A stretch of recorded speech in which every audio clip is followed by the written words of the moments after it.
It's a common sense recap of the big stories. It's Katz and Cosby on 77 WABC. With us today is John McLaughlin, and he's very close to the President of the United States. John McLaughlin, tell us, what the heck is he thinking about Vice President? What is he thinking about the polls?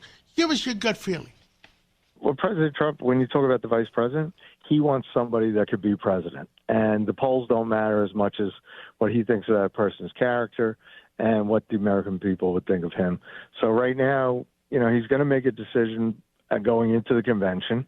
And, right now there's only one poll that counts, is that who he thinks could do that job. And he's definitely got lots of candidates. We have a deep bench, and it's a big comparison compared to what Joe Biden's got, because Kamala Harris right now, she's impeachment insurance against anything bad that happens to Joe Biden. Well, the old adage would be that he's putting three turkeys in every pot instead of just two.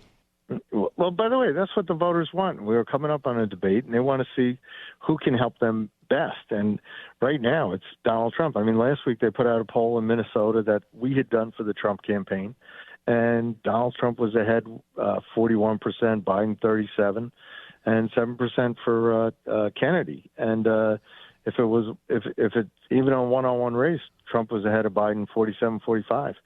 So in Minnesota, a state the Republicans have not won for years. Remember, Ronald Reagan didn't even want to carry Minnesota because he didn't want to embarrass Mondale. But since then, the Democrats have won it. And right now, President Trump's leading the incumbent president in that state as we go into a historic, unprecedented debate where next week, Joe Biden, he knows he's in trouble, so he's the incumbent, but he's behind, so he challenged President Trump to a debate, and it's the earliest presidential debate we're going to see for a general election.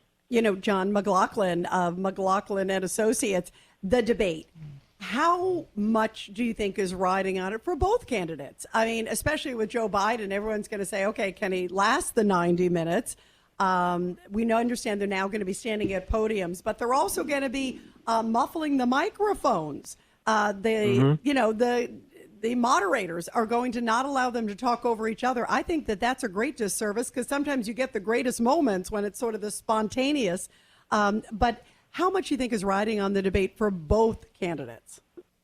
Well, I think there's a lot more riding on it for Joe Biden. But on the other hand, I think everybody's lowering the expectations for Joe Biden. Remember the State of the Union?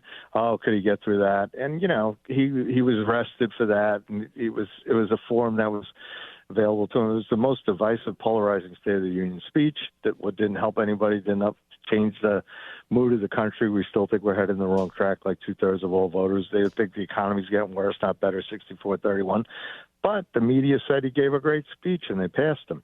So now you're going into a debate where the moderators, CNN, the moderators, Jake Tapper and Dana Bash, are not pro-Trump people. No audience, and the microphones can be shut off at any given time. So, it's all to Biden's favor, and they're going to give him breaks because, he wouldn't be able to get through the whole thing. And he's going to be rested. He's spending the week before at Camp David to prepare for it. So, I think they're lowering expectations way too far for Biden. And, he's just trying to hang in there so that, he's really frustrated because the polls, Donald Trump, he's thrown everything at Donald Trump, and President Trump is still leading in the polls nationally, which we never saw in 2016 or 2020. John, before we go to a break, because we're almost out of time, he also did something today about spouses. There's 500,000 of them in the United States. The immigration. Immigration on spouses. Is that going to cause more votes for President Biden? No, because first of all, those people aren't citizens that they're trying. But on the other hand, he's trying to divert away from. Look at all the crime in New York. Look at that terrible tragedy in Maryland where the woman was killed by somebody who's here illegally. He let in the country. Look what happened when those kids were assaulted in Queens in a park just last week. And right now, what he's doing will incentivize more illegal immigration by creating this mood that you can get amnesty. And, so the border is surging. You got over 7 million backlog of cases asylum seekers, it's a mess, and he created it. It's not going to make it any better. So, well, John McLaughlin, thank you so much. We got to move on, but we are so thrilled to have you. Keep us posted on all things Trump. Thank you. Thank you. Long Island is more exciting than ever at Jake's 58 Casino Hotel. Get ready to zoom into some serious cash with Zoom Ball every Wednesday in June.